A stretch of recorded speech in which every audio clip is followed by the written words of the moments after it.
Je m'appelle Maria, et voici comment tout a commencé. Tu es toxique pour cette famille, m'a dit ma sœur. Papa a hoché la tête. Ce serait peut-être mieux si tu disparaissais pendant un moment. C'est ce que j'ai fait. Pas d'adieu, juste parti. La semaine suivante, j'avais 14 messages vocaux, tous frénétiques. Puis, le texto de mon oncle, la banque est sur le point de saisir la maison.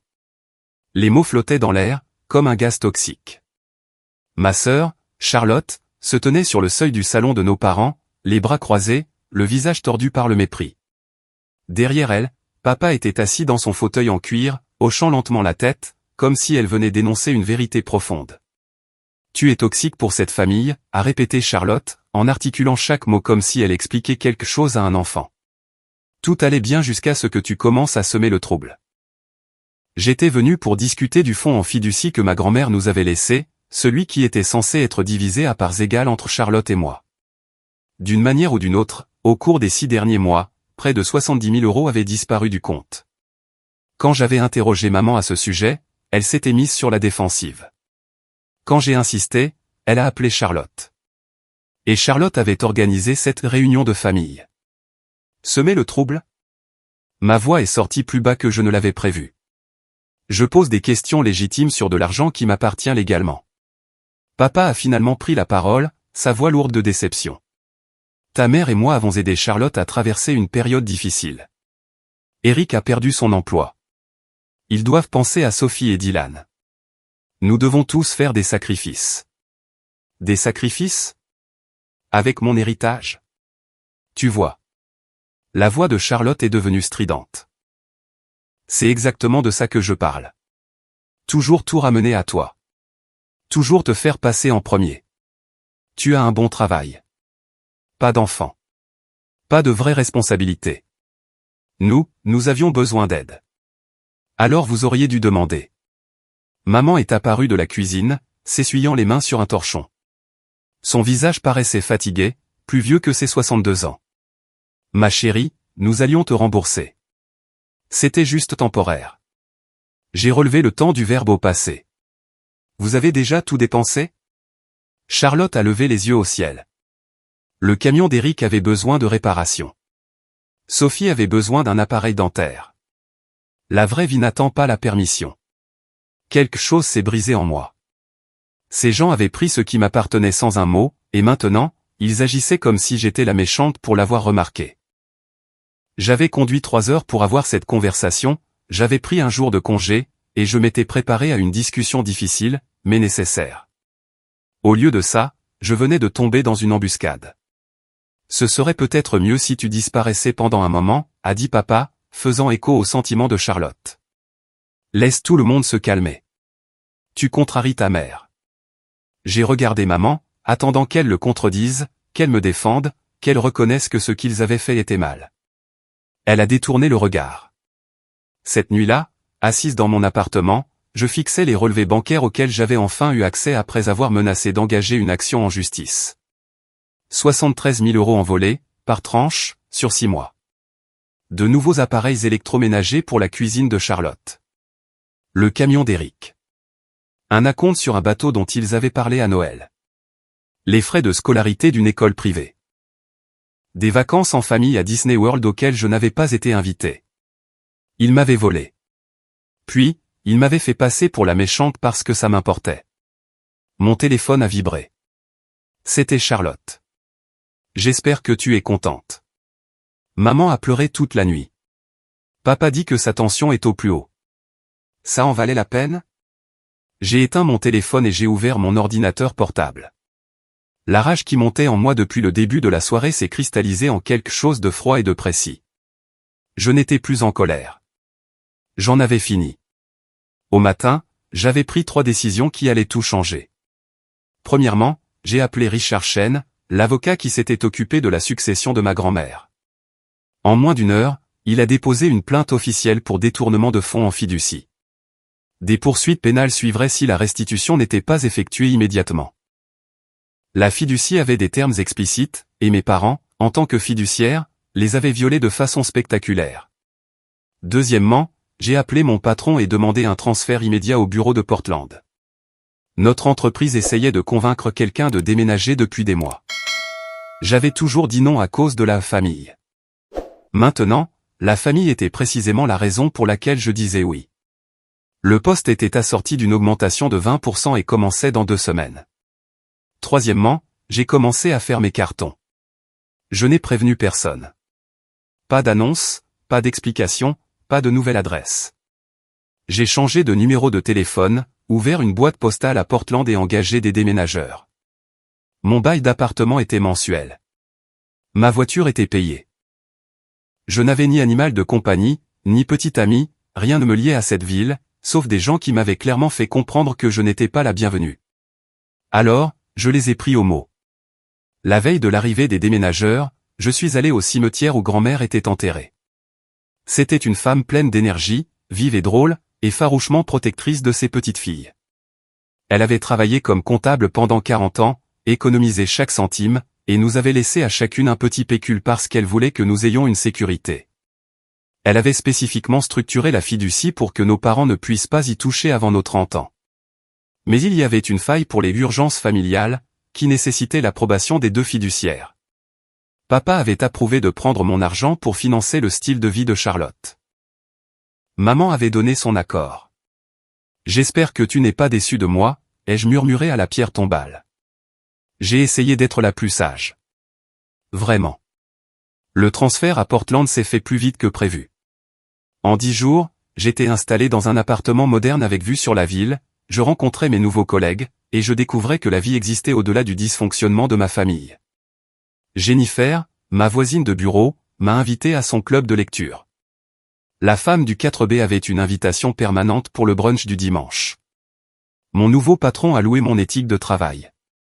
J'avais passé tellement de temps à être le problème de la famille que j'avais oublié ce que c'était que d'être apprécié.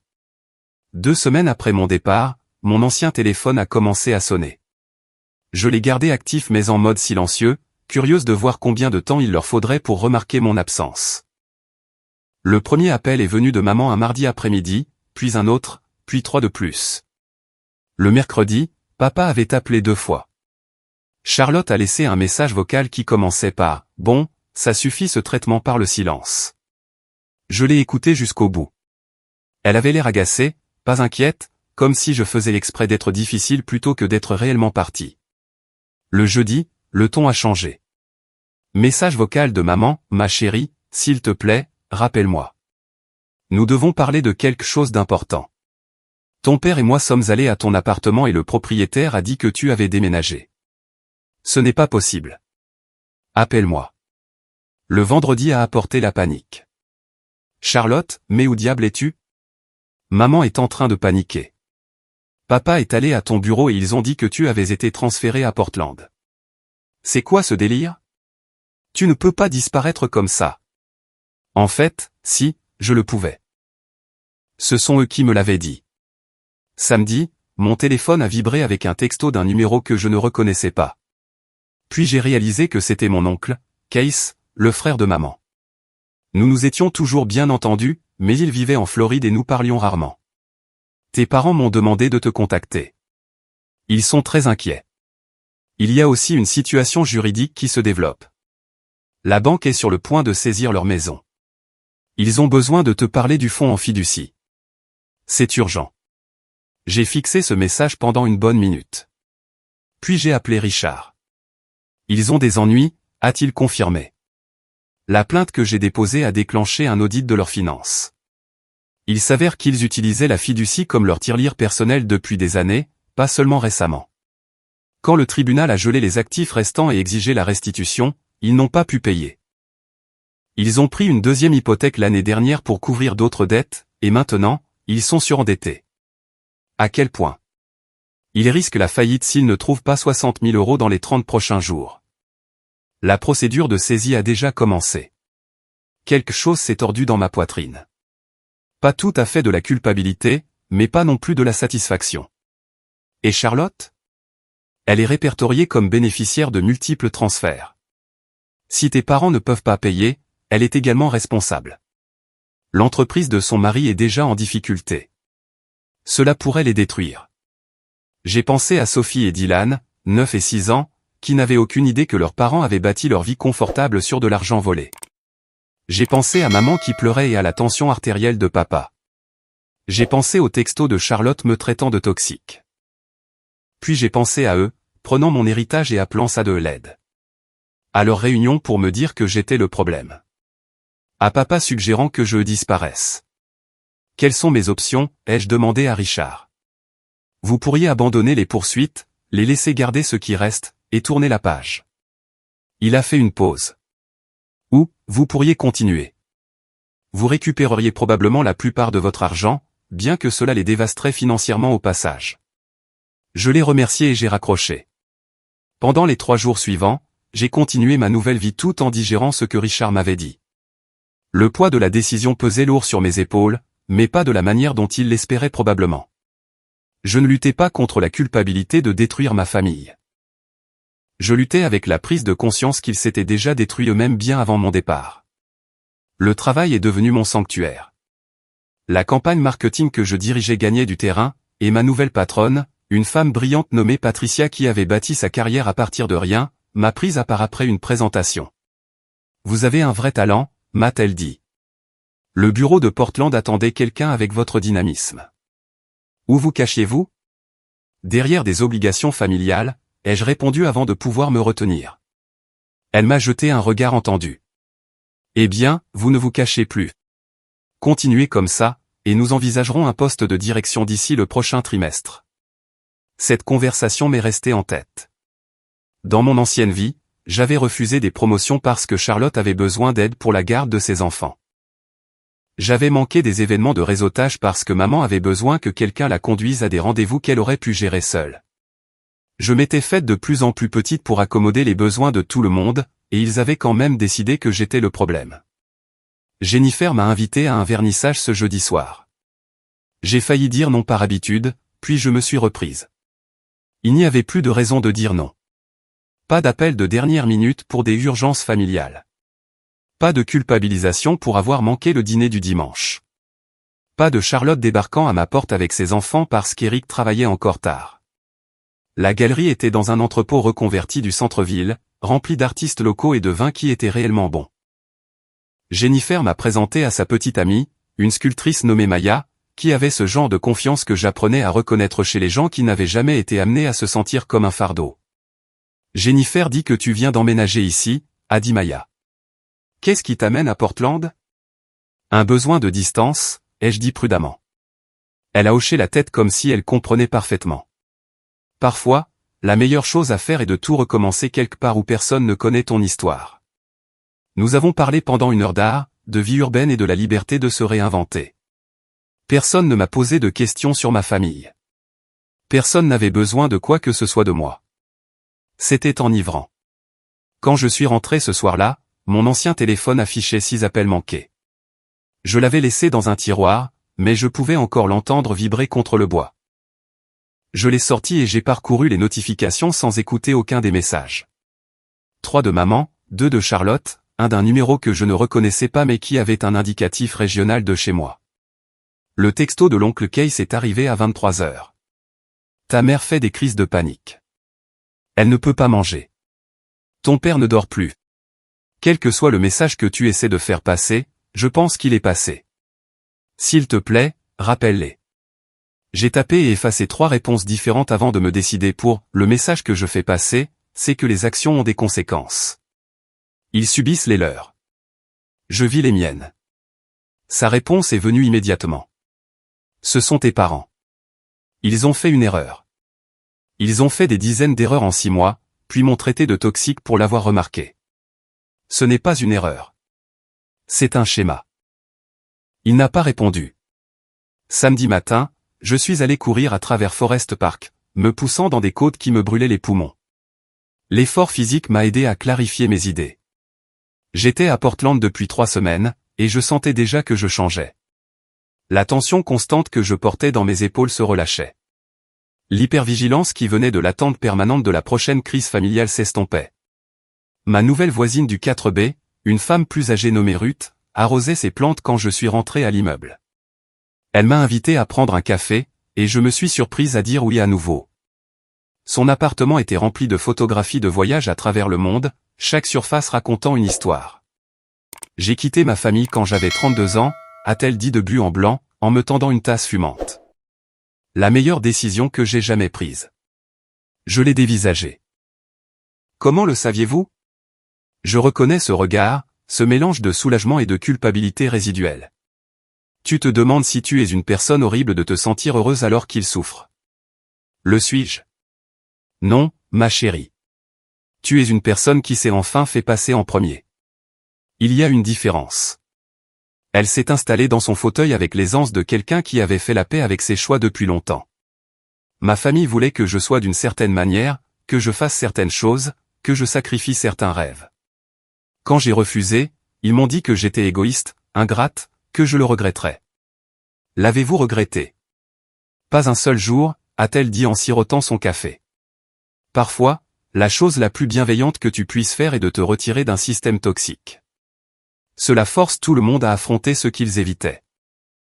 Après avoir quitté l'appartement de Ruth, je me suis assise dans mon propre espace et je me suis vraiment permis de penser à ce que je voulais, pas ce qu'il voulait, pas ce qui apporterait la paix, mais ce que moi, je voulais réellement. La réponse est venue rapidement. Je voulais qu'ils affrontent tout le poids de ce qu'ils avaient fait, sans que j'amortisse le choc. Je voulais que Charlotte comprenne que les actions ont des conséquences. Je voulais que mes parents acceptent le fait qu'ils avaient choisi la fille qui les manipulait plutôt que la fille qui avait été honnête avec eux. Je voulais qu'ils aient mal, comme j'avais eu mal quand ils s'étaient réunis pour me dire que j'étais le problème. Richard a appelé lundi matin avec une mise à jour. Ils essaient de négocier. L'avocat de votre mère a pris contact au sujet d'un règlement. Il propose de rembourser la moitié de l'argent sur 5 ans si vous abandonnez les poursuites. La moitié? Ils n'ont pas accès à la totalité. Le bateau a été saisi. La maison de Charlotte est en difficulté. Ils ont liquidé ce qu'ils pouvaient, mais ce n'est pas suffisant. Que recommandez-vous? Financièrement, acceptez le règlement. Vous obtiendrez quelque chose, et vous n'aurez pas à voir votre famille tout perdre devant un tribunal de faillite. Émotionnellement, ce n'est pas mon domaine. J'ai de nouveau pensé à Sophie et Dylan. Ils seraient adolescents au moment où leurs parents auraient remboursé cette dette.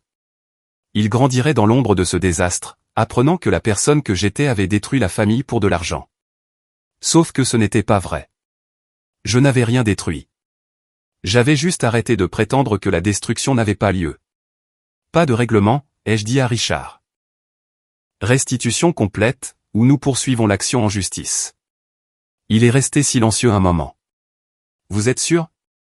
Ils n'offriraient pas la moitié s'ils n'avaient pas accès à la totalité quelque part.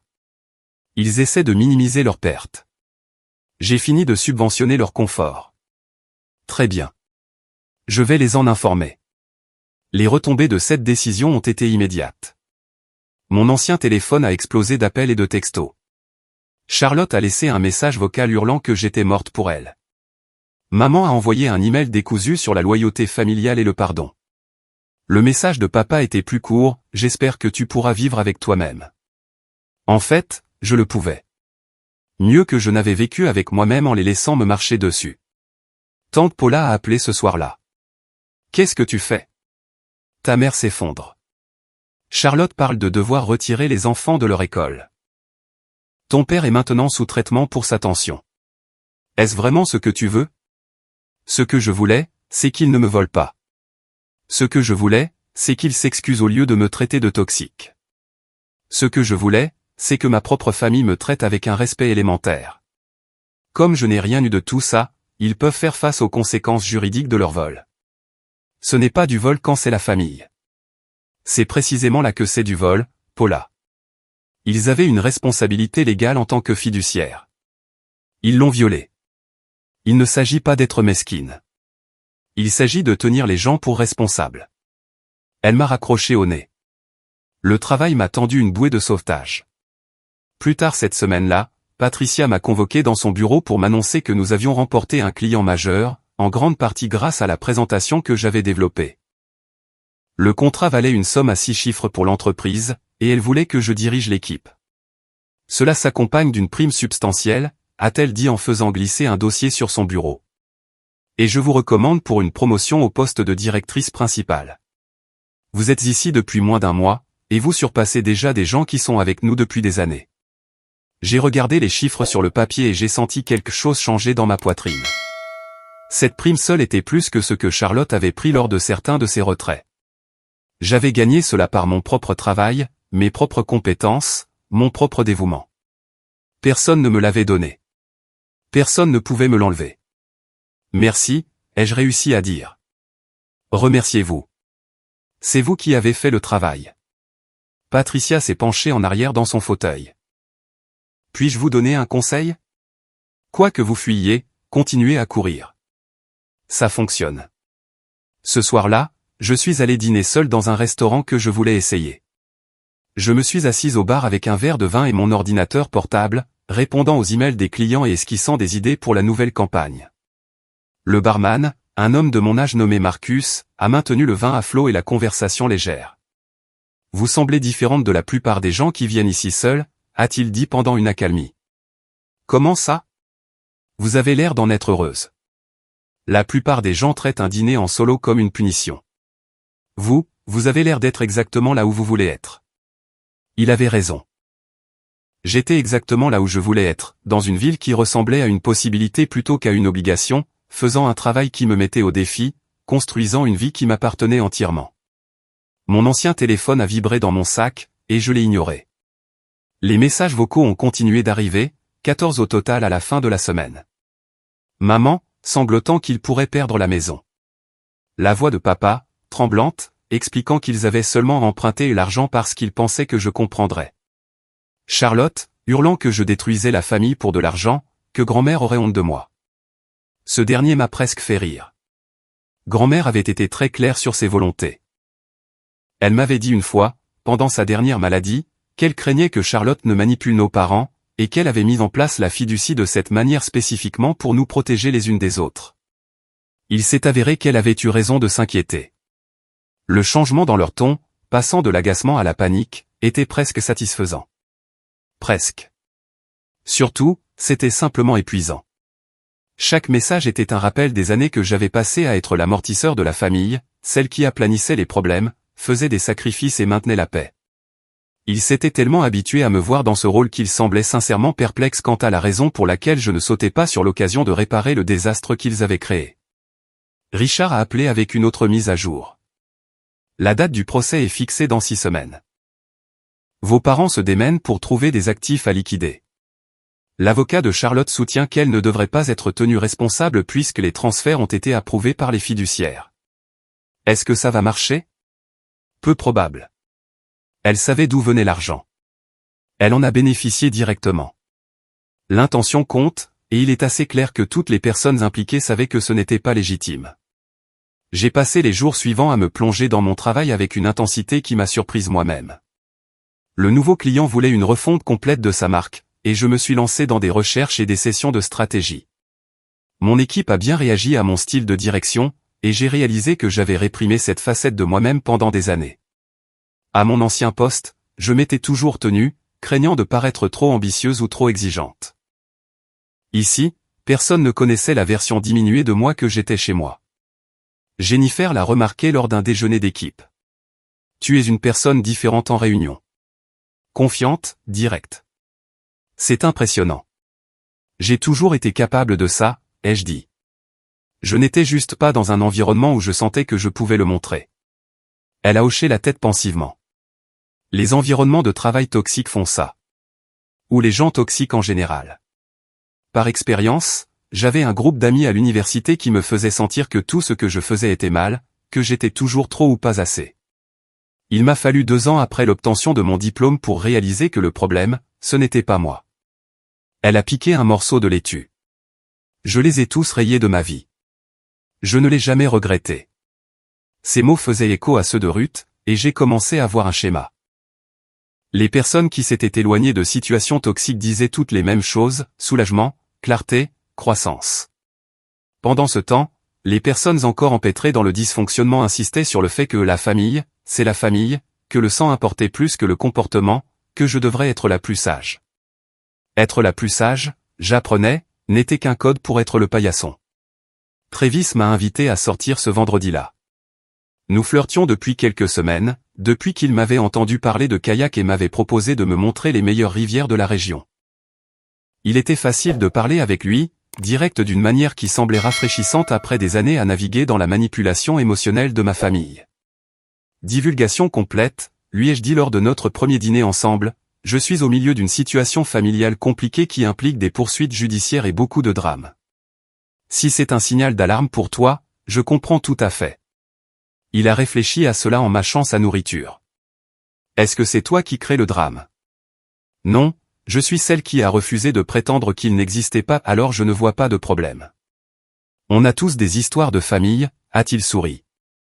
La mienne implique un frère qui essaie sans cesse de me recruter dans son système pyramidal. Je préfère de loin ta situation compliquée à ça, n'importe quel jour. Le rendez-vous était bon, facile. Il m'a fait rire, et quand il m'a raccompagné à ma voiture, il m'a demandé s'il pouvait me revoir, sans jeu ni ambiguïté. Juste un intérêt direct à passer du temps ensemble. Oui, ai-je dit, et je le pensais. Mon ancien téléphone affichait 9 nouveaux appels manqués quand je suis rentré. J'avais commencé à le laisser entièrement dans mon appartement maintenant, ne le vérifiant que lorsque je me sentais émotionnellement prête à gérer la nouvelle crise qu'ils avaient inventée. Les messages de ce soir allaient des pleurs de maman sur la tension cardiaque de papa aux menaces de Charlotte d'intenter une action en justice contre moi pour préjudice émotionnel à ses enfants. Ce dernier m'a fait rire aux éclats. Elle allait me poursuivre pour préjudice émotionnel alors que je les poursuivais pour vol financier réel. L'audace était presque impressionnante. J'ai appelé Richard. Charlotte menace de contre-attaquer en justice. Pour quel motif? Préjudice émotionnel à ses enfants, apparemment. Il a reniflé. Elle peut toujours essayer. Ça n'ira nulle part. Les enfants sont des dommages collatéraux du vol de leurs parents, pas du vôtre. N'importe quel juge à moitié décent le verra. Donc, nous sommes toujours sur la bonne voie. Nous sommes sur la bonne voie. Vos parents sont désespérés, cependant. Attendez-vous à d'autres tentatives de manipulation émotionnelle avant la date du procès. Ils n'avaient pas tort. La semaine suivante a apporté une nouvelle vague de messages, mais ceci était différent. Au lieu de la colère ou de la panique, ils étaient empreints de réminiscence. Maman a envoyé de longs emails sur mon enfance, se remémorant les fêtes d'anniversaire, les pièces de théâtre de l'école et les vacances en famille. Papa a laissé un message vocal sur le jour où il m'avait appris à faire du vélo, sa voix chargée d'une émotion fabriquée. Charlotte a envoyé des photos, le premier jour d'école de Sophie, le match de football de Dylan, des photos d'eux ouvrant des cadeaux de Noël, jouant dans le jardin, riant lors d'un dîner de famille auquel je n'avais pas été invité. Le sous-entendu était clair, regarde ce que tu détruis. Regarde ces heureux souvenirs. Comment peux-tu déchirer cette famille? Mais j'avais beaucoup pensé à la mémoire ces derniers temps, surtout après les récits de voyage de Ruth. La mémoire était sélective. Il m'envoyait des images soigneusement choisies du bonheur familial tout en oubliant commodément toutes les fois où il m'avait fait me sentir petite. La critique déguisée en inquiétude. La façon dont les besoins de Charlotte passaient toujours en premier. L'érosion lente de mes limites jusqu'à ce que je n'en ai plus. Je me souvenais du premier jour d'école de Sophie. J'avais conduit 4 heures pour y être, pris ma journée, apporté un cadeau. Charlotte m'avait à peine remarqué, tandis que maman s'extasiait sur chaque détail de la tenue de Sophie. J'étais reparti de cette visite en me sentant invisible. Je me souvenais de la naissance de Dylan. J'étais à l'hôpital, excité de rencontrer mon neveu. Charlotte m'avait regardé et avait dit, « Mon Dieu, tu as l'air fatigué. Tu n'es pas malade, j'espère ? Je ne peux pas avoir de gens malades près du bébé. » J'avais passé 2 heures dans la salle d'attente avant de rentrer chez moi. Ce n'étaient pas les heureux souvenirs de famille qu'il voulait me faire croire. C'était la preuve d'un long schéma que j'étais trop empêtré pour voir clairement. Dimanche matin, Jennifer m'a invité à bruncher dans un endroit près du front de mer. Le soleil brillait, le café était excellent, et pendant 2 heures, je me suis assise avec des gens qui semblaient réellement apprécier ma compagnie. Personne ne m'a accusé de quoi que ce soit. Personne n'a exigé que je sacrifie ma sécurité financière pour leur mauvais choix. Personne n'a suggéré que j'étais toxique. Maya était là aussi, et elle avait amené un ami nommé Devon qui travaillait dans la technologie. La conversation a coulé naturellement, passant des sentiers de randonnée aux recommandations de restaurants et à un festival local à venir le mois prochain. Devon a mentionné que sa famille vivait à Boston et qu'il ne les voyait que 2 fois par an. Il ne te manque pas, a demandé Maya. Pas vraiment, a dit Devon sans hésitation. Ils sont épuisants. Chaque visite est un interrogatoire sur mes choix de vie. Quand je suis ici, je peux juste être moi-même. Amen à ça, a levé Jennifer son mimosa. À la famille choisie plutôt qu'au lien du sang. Nous avons tous trinqué, et quelque chose de chaleureux s'est répandu dans ma poitrine. Ces gens comprenaient. Ils comprenaient que parfois, le choix le plus sain était la distance. Que la famille ne gagnait pas automatiquement un accès illimité à votre vie. Que l'on pouvait construire quelque chose de mieux à partir de zéro. Après le brunch, je me suis promené le long du front de mer et j'ai appelé Richard depuis mon nouveau téléphone. J'ai pensé à Sophie et Dylan. Pouvons-nous structurer le règlement de manière à ce que les fonds récupérés aillent dans une fiducie pour eux? Quelque chose que mes parents et Charlotte ne peuvent pas toucher. C'est généreux, vu les circonstances. Ce n'est pas pour eux. C'est pour les enfants. Ils n'ont rien demandé de tout ça. Si je peux m'assurer qu'ils aient quelque chose pour l'université ou autre, séparés du désastre de leurs parents, je veux le faire. Je vais rédiger quelque chose. Cela devra faire partie des termes du règlement, ce qui signifie convaincre vos parents d'accepter. Ils n'ont pas le choix si le tribunal statue en ma faveur de toute façon. C'est vrai. Techniquement, non. Mais cela pourrait les rendre plus coopératifs s'ils pensent que cela protège leurs petits-enfants. L'ironie ne m'a pas échappé. Je montrais plus de considération pour les enfants de Charlotte que mes propres parents n'en avaient montré pour moi. Mais c'était la différence entre eux et moi. Je pouvais tenir les gens pour responsables sans être inutilement cruel. Le travail a consommé la plupart de mon énergie au cours des 2 semaines suivantes. La refonte de la marque pour notre nouveau client était ambitieuse, nécessitant une coordination entre plusieurs départements et une communication constante avec les parties prenantes. Patricia m'a donné plus de responsabilités que je n'en avais jamais eu auparavant, et j'ai été à la hauteur. Les longues soirées au bureau sont devenues une routine, mais contrairement à avant, je ne restais pas tard pour éviter de rentrer chez moi. Je restais parce que j'étais sincèrement engagé dans mon travail. Un soir, j'étais la dernière personne au bureau lorsque Travis m'a envoyé un texto, me demandant si je voulais dîner. Je survivais grâce aux distributeurs automatiques et au café depuis des heures. De la vraie nourriture semblait incroyable. Tu travailles trop, a-t-il dit lorsque je me suis glissé dans la banquette en face de lui 40 minutes plus tard. Je rattrape le temps perdu. J'ai passé trop d'années à me retenir. Il m'a étudié avec ses yeux bleus stables. Tu veux en parler? Alors je lui ai raconté. Pas tout, mais les grandes lignes, une famille qui a profité, de l'argent qui a disparu, un procès qui ravageait les relations comme un incendie de forêt. Je m'attendais à du jugement ou à de la gêne, mais Travis a simplement écouté, posant occasionnellement des questions pour clarifier. On dirait que tu fais ce qu'il faut, a-t-il dit quand j'ai eu fini. Se défendre n'est pas la même chose qu'être vindicative. Ma famille ne serait pas d'accord. Ta famille semble habituée à ce que tu sois une bonne poire, a-t-il dit sans malice. Les gens s'habituent à certaines dynamiques. Quand tu changes les règles, ils agissent comme si tu étais le problème. Mais en réalité, ils sont juste en colère que l'ancien système ne fonctionne plus. Ces mots m'ont marqué longtemps après la fin du dîner. Il avait raison. Je n'avais pas changé fondamentalement qui j'étais, j'avais juste cessé de participer à un système qui exigeait que je me sacrifie pour maintenir le confort des autres. La date du procès approchait, et les messages de ma famille s'intensifiaient. Mais quelque chose avait changé en moi. Je ne ressentais plus de culpabilité en voyant leur nom sur mon écran. Je ne ressentais rien. Ni colère, ni satisfaction, juste un vide immense là où vivait autrefois l'obligation. Oncle Case a essayé une dernière fois en novembre, appelant d'un numéro que j'ai reconnu cette fois. Il me l'avait envoyé par texto des mois plus tôt en essayant de me joindre au sujet de la saisie bancaire. Ta mère a eu une alerte de santé hier. Une poussée de tension l'a envoyée aux urgences. Elle va bien, mais le stress l'affecte physiquement. Le médecin a dit que si les choses ne changent pas, elle pourrait avoir un AVC. Est-ce que ça en vaut vraiment la peine? A-t-elle eu des alertes de santé quand il volait mon héritage?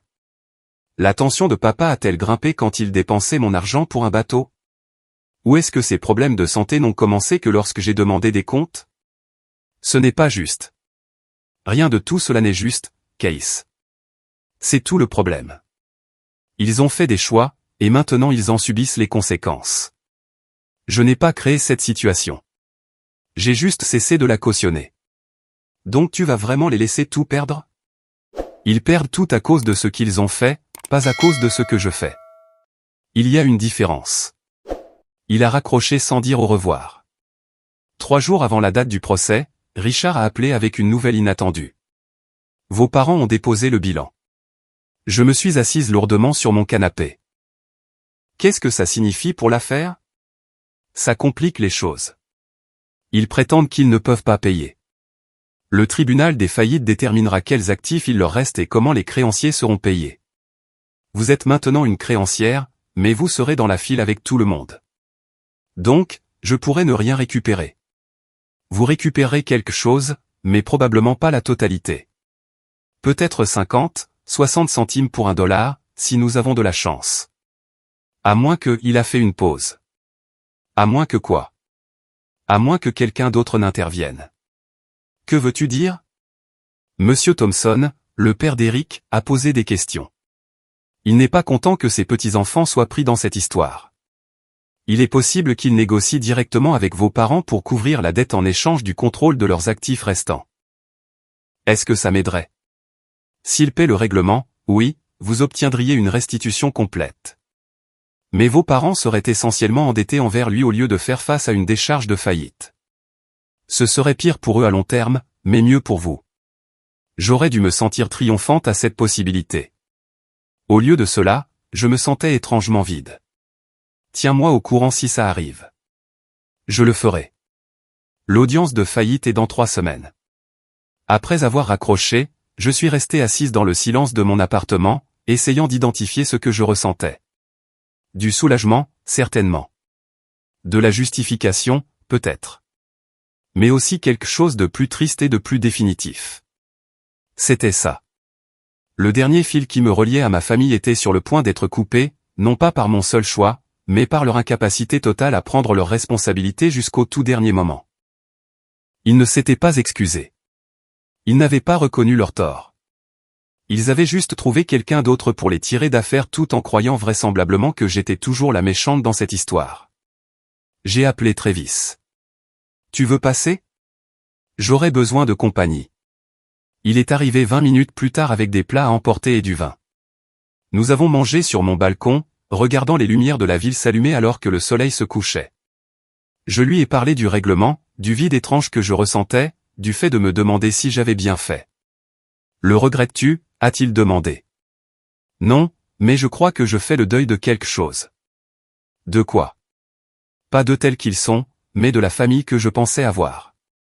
Celle qui existait dans ma tête, où ils se souciaient vraiment de moi autant que je me souciais d'eux. Travis m'a serré contre lui.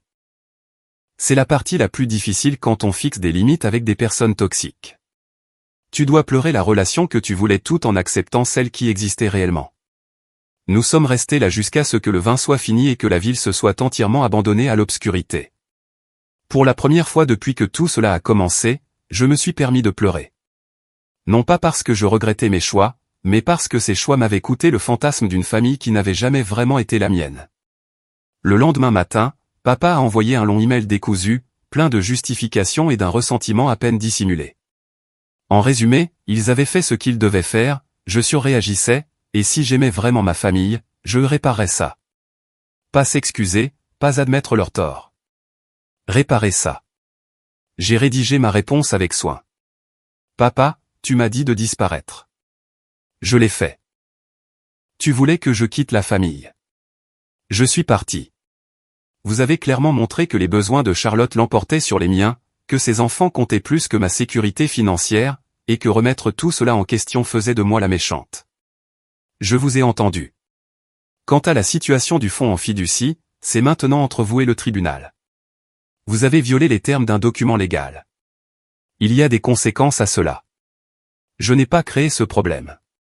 J'ai juste cessé de prétendre qu'il n'existait pas. Ne me contacte plus. Je ne l'ai pas envoyé tout de suite.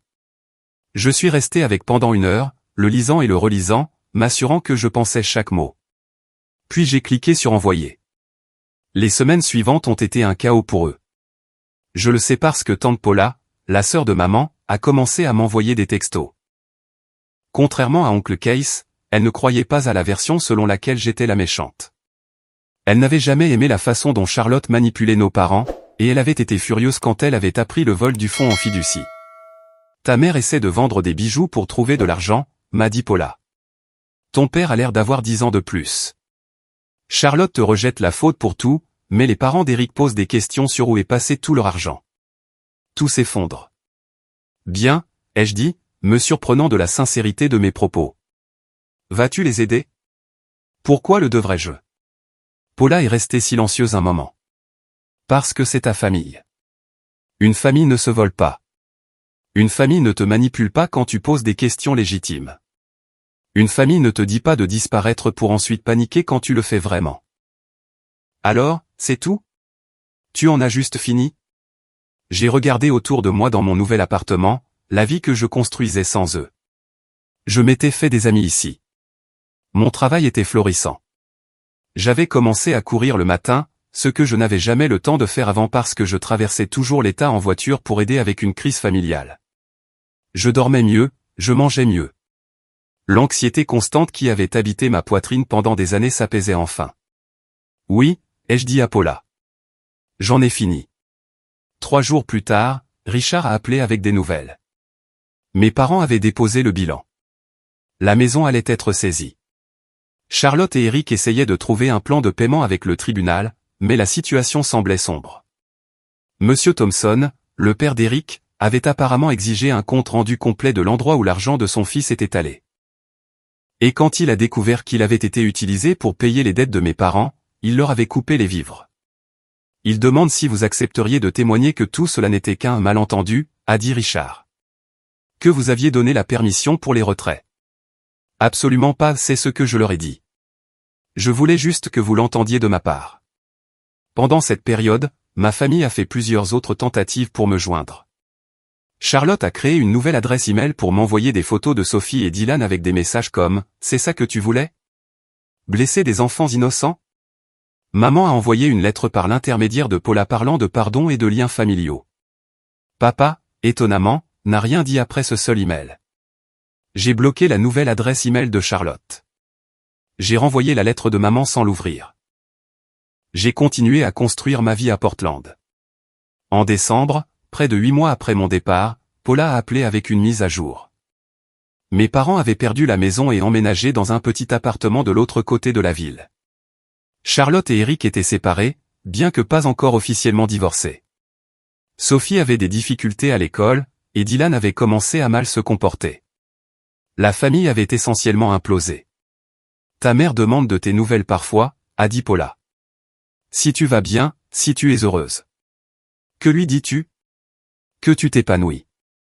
J'ai souri. Bien. Est-ce qu'il te manque, au fond? J'ai examiné la question honnêtement. Est-ce que la maman qui cuisinait des biscuits quand j'étais triste, qui m'a appris à conduire, qui me tressait les cheveux avant l'école, me manquait? Est-ce que le papa qui me portait sur ses épaules, qui m'aidait avec mes devoirs, qui avait fait fuir mon premier petit ami quand il m'avait fait pleurer, me manquait? Ces personnes me semblaient maintenant des personnages de la vie de quelqu'un d'autre. Ce qui me manque, c'est ce que je pensais qu'ils étaient, ai-je finalement dit. Mais cette version d'eux n'a jamais vraiment existé, n'est-ce pas? Pas s'ils ont pu faire ce qu'ils ont fait et ensuite me blâmer de l'avoir remarqué. Paula a soupiré. Ta grand-mère serait fière de toi, tu sais. Elle a toujours dit que tu avais une volonté de faire. Après avoir raccroché, j'ai versé un verre de vin et je suis resté sur mon balcon, à regarder les lumières de la ville. Quelque part à travers le pays, ma famille faisait face aux conséquences de ses choix. Mon héritage était en grande partie récupéré, moins les frais de justice. Ma vie était paisible et productive. J'avais fait ce qu'ils avaient demandé, j'avais disparu. Et en disparaissant, je m'étais trouvé. L'ironie ne m'a pas échappé. Ils m'ont dit que j'étais toxique, que j'étais le problème, que tout irait mieux sans moi. Et vous savez quoi? Ils avaient raison. Ma vie était meilleure sans eux. Tellement meilleure que même quand ils sont revenus en rampant, désespérés, paniqués et soudainement très intéressés par les liens familiaux, je n'ai ressenti que du soulagement d'être parti. Jennifer m'a demandé une fois si je me sentais coupable. Nous étions au club de lecture, à discuter d'un roman sur la trahison familiale, et la question lui a juste échappé.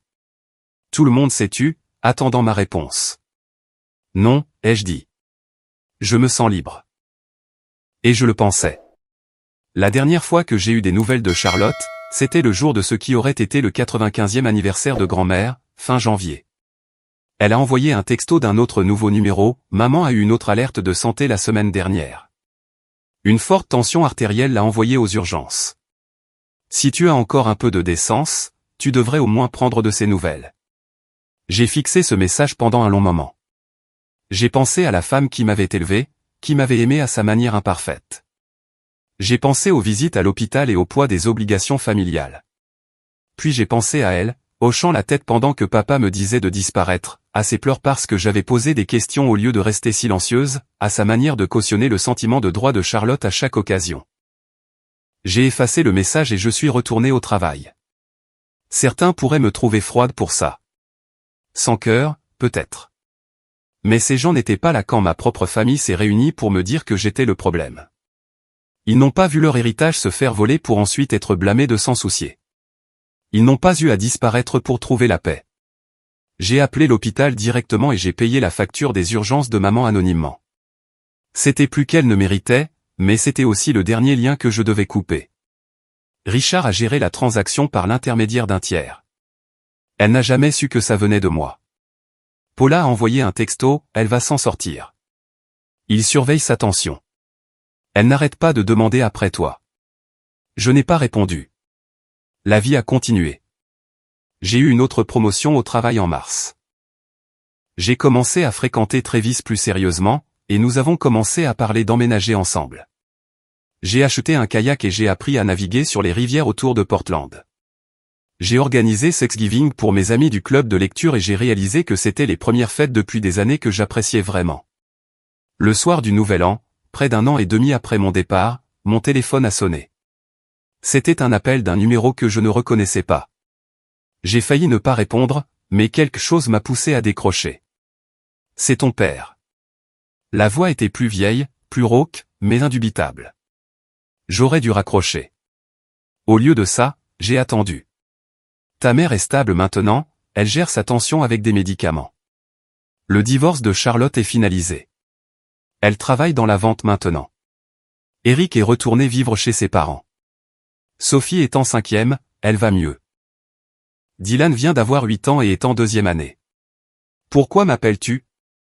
Un silence s'est étiré entre nous. Parce que je voulais te dire que tu avais raison sur toute la ligne. Nous t'avons utilisé comme bouc émissaire. Nous avons profité de toi. Et quand tu nous l'as reproché, nous avons essayé de faire de toi la méchante parce que c'était plus facile que d'admettre ce que nous avions fait. Ma main s'est crispée sur le téléphone. C'est censé être des excuses. C'est une reconnaissance. Je connais la différence entre les deux. Il a toussé, et j'ai entendu un râle dans sa poitrine. Tu ne nous dois pas le pardon. Tu ne nous dois rien. Je voulais juste que tu saches que je le vois maintenant. Ce que nous t'avons fait. Merci pour la validation, ai-je dit, ma voix plate. 3 ans trop tard, mais merci. Es-tu heureuse à Portland? La question m'a prise au dépourvu. De toutes les choses que je m'attendais à ce qu'ils disent, une curiosité sincère sur mon bien-être n'en faisait pas partie. Oui, ai-je dit. Je vais bien. Une autre longue pause. Ta grand-mère t'a bien élevé. J'aimerais pouvoir en dire autant de ce que nous avons fait après sa mort. Il a raccroché avant que je puisse répondre. Je suis resté là, le téléphone à la main, attendant de ressentir quelque chose. Du chagrin, peut-être. De la colère. Un reste d'attachement familial. Mais il n'y avait rien, sauf une sorte de soulagement lointain qu'il ait enfin admis la vérité, même si cela ne changeait rien. Travis m'a trouvé sur le balcon 1 heure plus tard, fixant la ville. Ça va? Mon père a appelé. Et ça n'a plus d'importance. Je me suis tourné vers lui, cet homme qui avait choisi d'être dans ma vie sans obligation, sans histoire, sans ressentiment compliqué. Cette partie de ma vie est terminée. Il m'a serré contre lui, et je me suis laissé aller. Au loin, des feux d'artifice ont commencé à exploser au-dessus de la rivière, célébrant la nouvelle année. Partout dans la ville, les gens prenaient des résolutions, promettant d'être meilleurs, de réparer les relations brisées, de renouer avec leur famille. J'avais une résolution d'un autre genre. J'ai décidé de continuer à être heureuse, de continuer à construire cette vie que je m'étais taillée, de ne plus jamais laisser personne me convaincre que me protéger faisait de moi quelqu'un de toxique. Charlotte n'a jamais appelé. Maman s'est rétablie, mais n'a jamais pris contact, sauf par des intermédiaires. Et moi? J'ai continué à vivre, à m'épanouir, à prouver chaque jour que leur évaluation de moi n'avait été que de la projection depuis le début. Je n'étais pas la personne toxique.